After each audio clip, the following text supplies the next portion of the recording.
So joining me now is GBNews political editor Darren McCaffrey. Darren, now were you surprised that Suella, she's been eliminated today? She has. When we were looking at the figures yesterday, it did seem likely that that was going to happen, Nana. The big question, as always, is when these kind of candidates have been essentially knocked out in the kind of weakest link or X Factor style, if you like. It's about where their votes will go next, and that's clearly where lots of MPs' focus will be in the days to come. Just where precisely will Suella Braverman's votes go? Now, you would have thought by convention, given the fact that she's run on the right of the party, that lots of those votes may well go to someone like Liz Truss, but that is not guaranteed in all of this. Looking at the overall picture, clearly Rishi Sunak will be pretty pleased that he's managed to get into triple figures. He remains, without a shadow of a doubt, the most popular amongst MPs at this stage.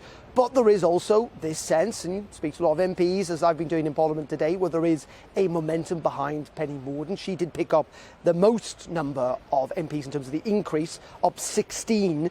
Liz Truss was up 14, Rishi Sunak up 13. So there is a sense, at least, that the momentum is behind her. And momentum is clearly very, very, very important in politics. In saying that, we're not now going to have another round of votes here in Parliament until Monday, so that's got a weekend still to go. What's going to happen this weekend? Well, we're potentially going to see some TV debates between the remaining 5 candidates. That could prove pretty crucial, not just for MPs, but also in trying to change public opinion amongst Conservative members, and that does weigh heavily on how MPs in the end decide to vote.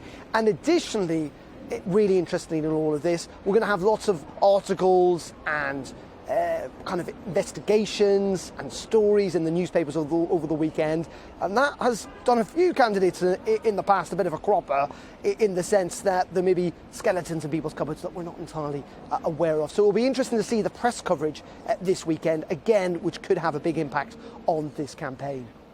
Now, Rishi Sunak does look as though, at the moment, he appears to be the front runner. There is a lot of momentum picking up around Penny Mordaunt. What is the general consensus? Do you think that she's going to run away with this particular one, because she's picking up more and more as she goes? That is entirely possible. And as I say, momentum really matters in politics. And if someone thinks someone's going to do very well, if they think they potentially might going to win, lots of people will then start to switch to that campaign. At the end of the day, politicians also want to end up in government. Some of them want to get some pretty decent jobs, and if they think that someone like Penny Mordaunt is going to win, they will start to coalesce around that campaign. It's one of the reasons Rishi Sunak's doing well, let's be honest about this at the moment, because lots of people agree what he's got to say, but a lot of people also think he is going to be Prime Minister, and patronage in politics is a very, very powerful force. But at the same time, this is also a bit of a brutal and nasty campaign, as you would expect, and we saw a little bit of that today, given the momentum behind Penny Mordaunt, with Lord Frost, the former Brexit secretary, kind of laying into Penny Mordaunt, questioning her abilities, questioning her skills in that department when he was in charge. Now, Liz Truss, who was asked about this a little earlier on today, tried to distance herself from that and said she's not going to indulge in attacking other candidates.